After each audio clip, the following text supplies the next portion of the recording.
What you see on the screen is the community of Cerro de Pasco. It's 44 meters above sea level in the Andes of Peru. 67,000 people living there. It's a community, but as you can see, it's also a mine. In 1906, Mr. J.P. Morgan himself made what they still call the greatest investment of the 20th century in Peru. He invested tens of millions of dollars into that mine, equivalent today of billions of dollars. The Americans have sent there the best equipment, the best geologists, the best metallurgists, the best mining engineer. Cerro de Pasco became the largest gold, copper, silver mine in the world. They list the company in 1916 on the New York Stock Exchange. It was called Cerro de Pasco Copper Corporation. This was the cash cow of the country at the time. They extracted from that pit over the years 300 million tons of material.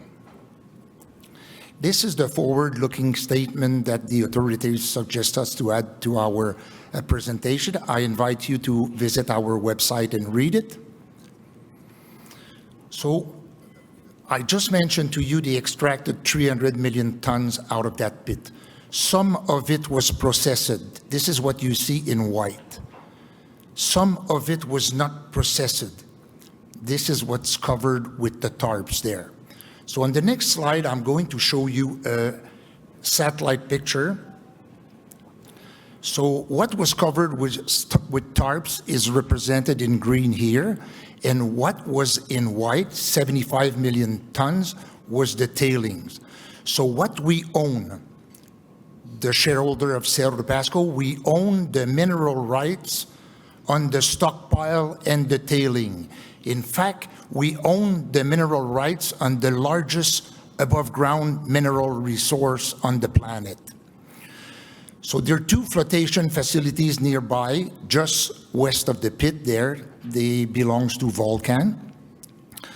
So at the time, in 2020, at some point, we will need those flotation facilities. The pit has been shut down.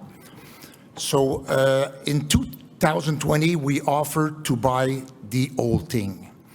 So at the end of the day, we've negotiated with Volcan Glencore, and we were to buy the old facilities, the pit, everything for $140 million US.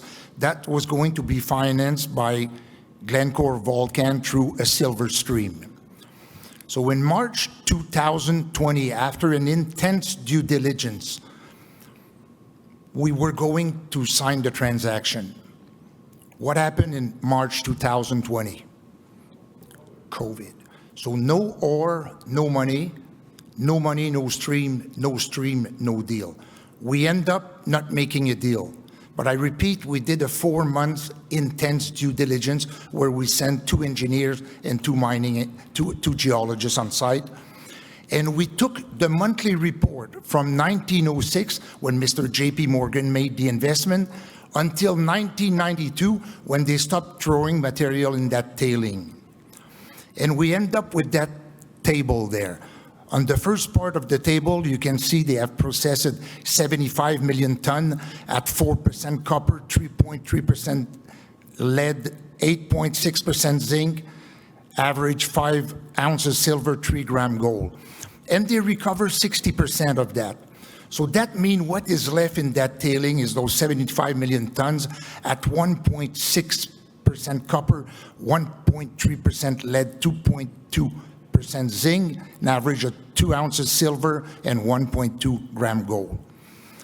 So if you put the copper, the lead, the zinc, and the gold into silver equivalent, it's 465 million ounces of silver equivalent. It's $14 billion worth of metals above ground. And let's recall, producing a base metal and a precious metal today, 40% of the cost is mining. There's no mining here. Why the recovery was so bad?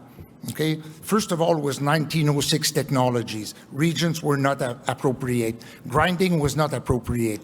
But we just discovered lately that what they were doing, they were extracting from that pit 20,000 tons every day. They were processing 13,000 tons in those two flotation facilities. They were stockpiling 7,000 tons. So when you do flotation, you recover 60% of the material in the first 24 hours. You can recover up to 85, 87 in 72 hours. But now they were getting every morning 20,000 fresh new tons from that pit. And they could recover in the first 24 hours 60%. Why should they wait an extra 48 hours to recover an extra 25%? So they were throwing the batch away in the tailing. That is why this is the richest tailing in the world. What are the next steps here? So 2 years now, I'm telling you, we've got all permitting except we don't have the access to the ground. For some reason, there was a law where Activos Mineros, mandated by the government, had to close that tailing. They had the mandate. But on the other hand, we have the mineral rights on the tailing. So there were two things in the law that were going opposite. So we had to go into a long process. And in May, lately, the president of the country with two ministers signed a forced easement to let us access the ground. It's the fifth such easement signed in Peru. It's the first time the government allow a company to drill a tailing in Peru. So we're drilling right now to transform the resource I've shown you into a 43-101 resource. So it's a kind of it's not usual drilling. We got to go meters by meters. We got to freeze those samples. We got to make sure they do not oxidize. We're doing some metallurgical tests at the same time.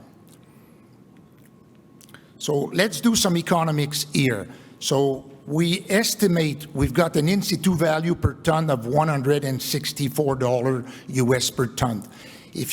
We assume we're going to do 41.5% recovery, and there will be 28% treatment charge, and $1 surface mining, $5 processing costs, and $4 sustaining. So we think we are going to do a profit per ton of $40. On 75 million ton, it's almost $3 billion profit. At 10,000 ton per day, as those two facilities are right now, it's $141 million US profit a year. So let's recall all those numbers are only on the tailing. We also own the mineral rights on the stockpile right beside. So this is how we're going to process that material. So the tailing is in orange. So we're going to do that hole. It's naturally going to fill up with water. We're going to bring a pontoon on site, sunk those pumps, create some mud, and pump the mud to the two facilities which are 1.2 kilometers away. So historically, that mine was operated aggressively. Here, no more noise, no more dust, no more dynamite, no more trucks. The population of Cerro de Pasco loves us. We're going to create the well back in the community. We're going to take care of the acid water. In 20, 25 years, there's no more acid water. We're going to give a big income tax check to the Minister of Economy and Finance. We might produce some sulfuric acid from the pyrite. And at the end of the day, it's going to benefit a lot to our shareholders. Here's one of the facilities nearby. It's like act of God. We've got that. Try to build that today at 4,400 meters. It's going to take you 5 years, $300 million. It's on site. This will be Cerro de Pasco in 25 years. Job done. We've got 400 million shares outstanding. Just for you to know, Eric Sprott is now our main shareholder. You can check Insider Report. He has been quite active this week too. This is us.